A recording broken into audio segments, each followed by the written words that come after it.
নেই, পিছনে পুলিশ আর সামনে স্বাধীনতা।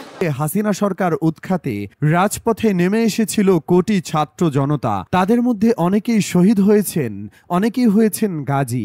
বিপরীতে কেউ কেউ বর্তমান সরকারের অংশ, কেউ কেউ আবার বনে গেছেন বড় নেতা নেত্রী।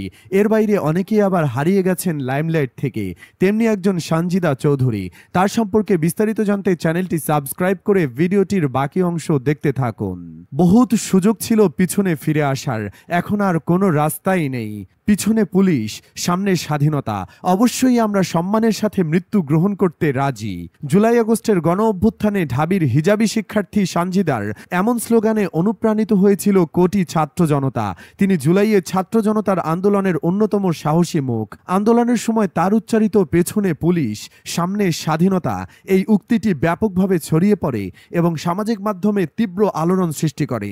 এই বক্তব্য শুধু মুহূর্তেই একটি স্লোগান ছিল না, বরং এটি আন্দোলনের চেতনাকে ধারণ করে, যা দমনপীড়নের বিরুদ্ধে প্রতিবাদের প্রতীক হয়ে ওঠে।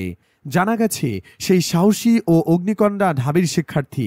তিনি বিবাহিত ও এক সন্তানের মা। জুলাই আগস্টে নতুন করে দেশ স্বাধীনতার জন্য তিনি সামনের সারিতে থাকলেও কোনো রাজনৈতিক দলে যোগ দেননি।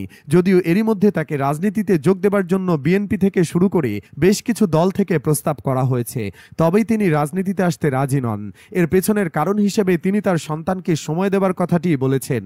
এর পাশাপাশি তিনি বলেন, লোকে বলে দেশের রাজনীতিতে ভালোদের আসা উচিত, তবে ভালো মানুষকে রাজনীতিতে আনতে হলে তাদের উচিত ভালো একটা রাস্তা তৈরি করে দেওয়া, তবে সেটা তারা পারে না।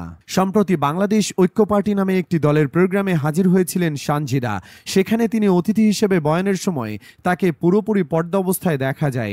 আন্দোলনের সময় তিনি মুখ খোলা রাখলেও এদিন বোরকায় মুখ বন্ধ রাখেন, এমনকি হাতে মোজাও পরেছিলেন। সেখানে তিনি বলেন, আমি ভালো মানুষ না, তবে নীতিবান মানুষ হবার চেষ্টা করছি, আর এর পেছনে আমার মায়ের অবদান সবচেয়ে বেশি।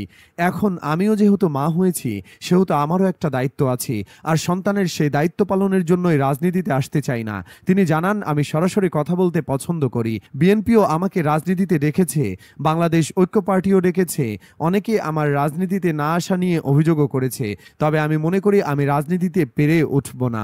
সেই অনুষ্ঠানে সানজিদা চৌধুরীর কথায় অনেকে মুগ্ধ হয়েছেন। যদিও তিনি আন্দোলনের সময় সেভাবে কথা বলেছিলেন, অতটা স্পষ্টভাবে কথাগুলো বলতে পারেননি, একটু নার্ভাস ছিলেন, আমতা আমতা করেছিলেন, তবুও খুব ভালো লেগেছে। এর দ্বারা এটাই বোঝা যায় জুলাই আগস্টে এক নরম সুরের নারীও কতটা হিংস্র হয়ে উঠেছিলেন। কথা বলার সময় তার চোখে মুখে কতটা তেজ দেখা গিয়েছিল। তবুও তাকে নিয়ে সরকার কখনো কোনো বিবৃতি দেয়নি কোনো পুরস্কারও। কেবল জামায়াতের আমির একবার তাকে প্রশংসায় ভাসিয়ে বলেন, 24-এর আন্দোলনে আমরা একজন সাহসী বোনকে দেখেছি, যিনি বলেছিলেন পেছনে পুলিশ, সামনে স্বাধীনতা। তিনি আরও বলেছিলেন, লড়েই যাব, মরেই যাব, মেরেই যাব। সেই বোনের নাম সানজিদা চৌধুরী। তাকে স্যালুট জানাই।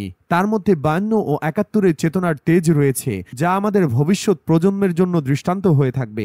এমন নারীকে রাজনীতিতে অবশ্যই আসা দরকার। তবে তার এই কথাও ঠিক, আমরা তার মতো নারীদের রাজনীতি করার মতো পরিবেশ করে দিতে পারি না। তবে তিনি রাজনীতিতে আসলে কোন দলে যোগ দিলে আপনি খুশি হবেন বন্ধুরা? মন্তব্যের ঘরে যার যার পছন্দের দলের নাম জানাতে পারেন।